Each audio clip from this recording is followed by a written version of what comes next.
ఈ సృష్టిలో ఉన్నటువంటి సకల చరాచర జీవరాశిలోనూ సర్వం కల్విదం బ్రహ్మ, అన్నిట్లో నేనే ఉన్నాననేటువంటి భావన వస్తుంది. అప్పుడు ఈ అత్యాచారాలకి అనాచారాలకి ఎక్కడ తావుండదు. చూడండి, భారతదేశం ఏ దేశం మీద యుద్ధం ప్రకటించలేదు, యుద్ధం చేయలేదు. మిగతా దేశాల్లో వాళ్ళ యొక్క మత గ్రంథాల్లో ఎదుటివారిది ఆక్రమించు, ఇది దైవం మనకిచ్చినటువంటిది, వాళ్ళ దైవం వేరు, మన దైవం వేరు. కానీ సనాతన ధర్మంలో ఎన్ని మతాల వాళ్ళు వచ్చి మాకు ఈ దైవం అంటే కూడా యాక్సెప్ట్ చేసేస్తుంది, ఇంకొక దైవాన్ని చేర్చుకుంటుంది. ఎందుకంటే సర్వం కల్విదం బ్రహ్మ, అన్నిట్లోనూ అదే తత్వం ఉన్నది.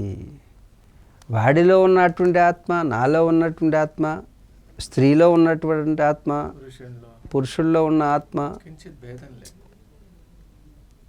అవి 2 ఆత్మలై ఉన్నాయా, 3 ఆత్మలై ఉన్నాయా? అనేక ఏకమేవ అద్వితీయం బ్రహ్మ.